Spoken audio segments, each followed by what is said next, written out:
Hey there, welcome to another exciting episode of classical guitar technique videos.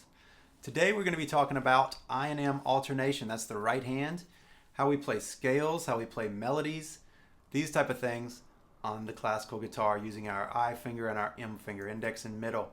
Now, the way that I'm going to go about showing you this is first off the guitar, which you can just do right here in front of your computer if you want, and then on the guitar. And the reason is that the guitar, as soon as we start touching the strings, we start reacting to them. And so it's this weird thing. It's a weird shape in our hands. We concentrate on it weirdly. It's just weird.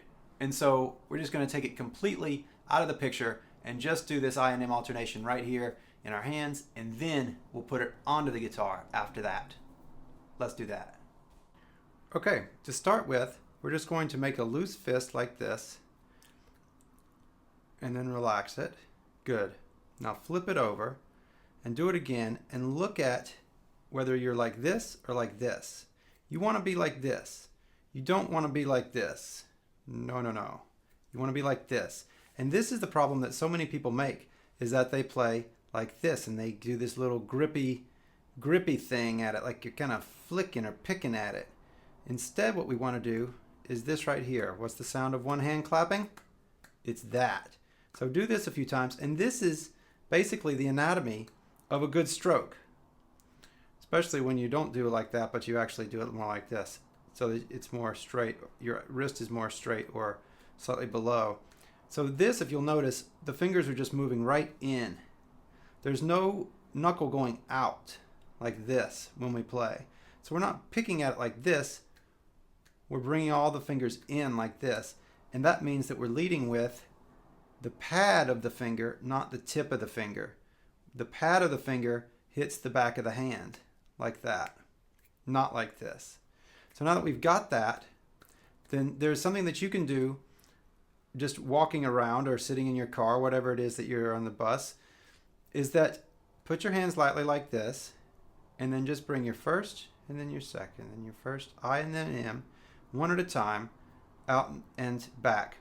And if you'll notice, we're not using this tip joint at all. This tip joint is completely passive, and that's what we want. So if I took it, I could just flip that little tip joint all around because I'm not doing anything with it. I'm moving from the big knuckle up here. This is where the action comes from, not from this little thing like this. And so it's big motions, and then keep your fingers in, and then just kind of practice doing that, touching the pad of your finger to the back of the hand. And that's it. You can also get your A finger in there as well. And if you'll notice, this knuckle is actually moving more than the big knuckle, but still you can think about the motion as coming from the big knuckle with this following through. Kind of like we run with our hips, not our knees. It's the full thing together. You can also put in the ring finger as well, the A finger. As we get onto the guitar, what's going to happen is that we'll just release this a little bit and then go like that. And so it ends up being more like this that we're playing on the guitar instead of just really closed like this. But it's a good thing to start just like this and then release it, because you can keep this joint really loose in the process. So let's look at it on the guitar. So here we are on the guitar. And so once you get here, you're on your nice sitting position, then go back to this. Don't touch the guitar yet. Come out right in front of the guitar and go back to what we just did, which is just this right here, right? We did our loose clap, and then we touched our fingers in just like that, keeping the tip joints really inactive.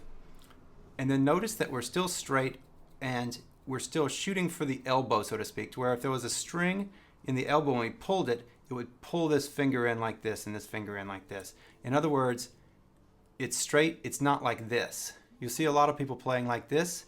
That's not so good. Keep it straight, a little bit out. It won't look necessarily straight from this angle looking down at it, but you can get it as straight as possible. Notice that we're moving obliquely to the strings. That means at a slant, not straight up and down on the strings. We're not picking like this. It's really ugly sound. We're going sideways or kind of at a 45 or degree angle, or some kind of angle at the strings. So now that we go in, what we're going to do is put our thumb on the second string. We're just going to put that thumb on the second string, kick your wrist out a little bit so that there's a nice space right here. If you can look at that, it's a nice space in there. And then keeping your fingers in the hand, thumb on the second string, let your first finger just come out, and we're hunched over the strings. So that now if I can put the fingertip onto the string, I can push it, and it's pushing it back up and into it this way. Not straight down necessarily, but kind of up and back like this. Kind of up and back into the hole right there. And so doing that, and then we're going to making sure that this tip joint is absolutely passive, and if it goes like this, then just let it. There are other times that you might not want to let it, but for this right now, just let it go like that. Excellent. And then close your hand just like you did before, and it comes all the way back into your hand. We just put it on there, thumb on the string behind the one playing. In this case, it's the second string, because we're playing the first string. Get all the way over the string. So this big knuckle right here is approximately over the string that's playing. It's kind of a tricky thing to keep track of, but you can think of it. If it's way back here, then you know that you're too far back and you're not going to be able to. Because if you're back here, the only way you can do it is to do it wrongly. So kick this forward and just go down and in, just like that. Go back, do the exact same thing with your middle finger. And just do that a couple times, coming all the way back and in so that you end up with your finger pads touching the back of your palm. Just like that. At a nice angle. Excellent. Now here's something that you can do to make sure that you're doing this right. And that is go around here and touch with your other hand, your left hand, touch these knuckles right here. Now, when you play the knuckle, this middle knuckle on your right hand, it should move away from this hand, like this. It should be moving away. If it hits against it, that means you're doing what we call bicycling, which is this type of thing. And a lot of people play this way, and they just do this kind of picking thing, and there's a really low ceiling to that. We can only get so fast, and there's a lot of tension, and the tone is oftentimes very poor. Doing it this way, doing it with the bicycling. So reach across here, make sure that that this knuckle is moving directly away. It's not popping it and then doing it, it's moving all the way in. Now to get the alternation going on, what we do is, and you can do this is practicing in your hand away from the guitar first, is that one finger goes in, one finger comes out. Boom, boom, boom. And there's another exercise that I put up called scissors that kind of works this type of action as well. One coming out, one going in. So that it happens simultaneously. It's really synchronized. Boom. There's always a finger out, and it's always the next one to play, ideally. And so then you can do that and just let your finger come right to it. And if it's really short, that's perfectly fine. Now what some people do as well, and I've seen this a whole lot, is that they'll do one, and then they'll get ready, and then this finger will come back out to get ready again before this one's played. Leave this in there. Leave it back until this one is ready. And now leave this one back until this one plays, and then bring it forward.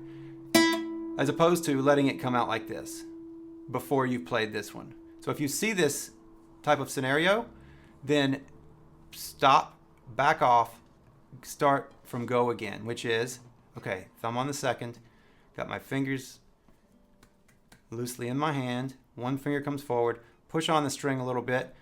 Here's another note. I'm just gonna turn this so you can see. Notice I'm not way straight like this. I'm not back here like this. I'm not doing anything crazy. And it's pretty close to straight with the elbow as well. Kind of a couple of views there.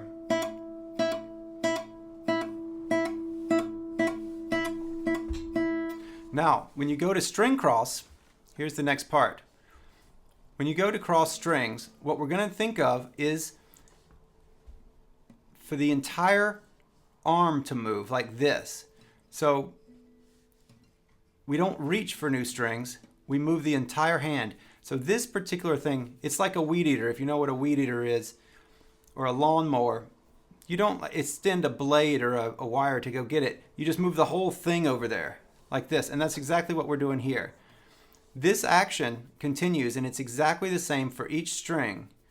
It's just that some places our thumb is on the second string, other places it's on the sixth string. So, but it's the exact same in the hand.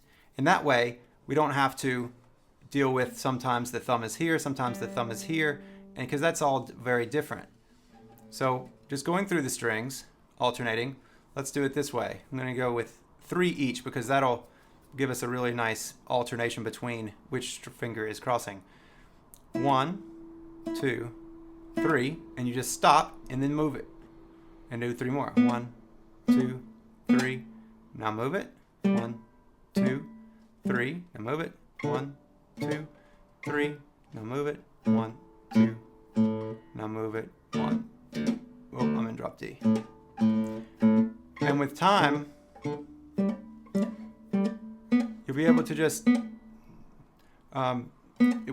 be able to move this very easily as you go. And so one quick thing on alternating strings, whenever you go, I'm going to be playing the second string, go to the first. 1, 2, 3. The temptation is, if you know you're going there, is to throw this finger out further than you need to go ahead and get it. Don't do it. Do it just like you're going to play the second again, and then move the whole thing. 1, 2, and as you get better, what's going to happen is 1, 2, 3, the thumb's going to come up right there,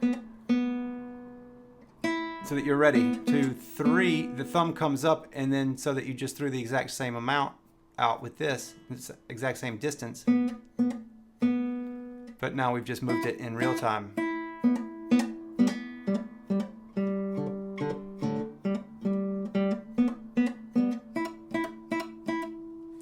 Just like that. As time goes on, if you would like to make them more legato, I would suggest at first doing these really short like this, because it makes you really hear the prep, and you want to get your finger in a really nice place, consistent, so that it's touching the exact same part of your finger every time. As you're practicing, I would start off coming all the way into the hand and touching the back of the palm, just like we do off the guitar. Come back and touch all the way back there to get the follow-through action. To get the follow-through action happening like that. Now, in real time, as you're actually playing a piece, it's going to be, we're going to release it down, and it's going to be more like this.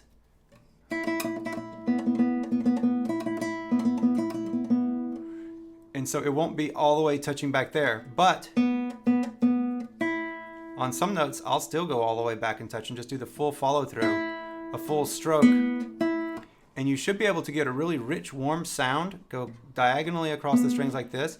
If you want to do like this, you're just going to have to get over it. You're going to have to like learn something new here and let it feel weird for a little while. But you want to come at a diagonal across the strings. If your guitar is too low, you're going to want to go like this more, because you might be too oblique. If you're really like this and you do this, then it becomes a little bit problematic. And that means that you just need to bring your guitar up so that your hand can work well, shooting straight from the elbow instead of compromising by bending like this, doing this type of thing, because this is a real compromise in the efficiency of the way that your muscles work. Great. Well, I hope that that works well for you. I hope that you can go slow and be patient and do good work and keep in touch. Subscribe to the channel. Drop me a comment below, something like that. And be well.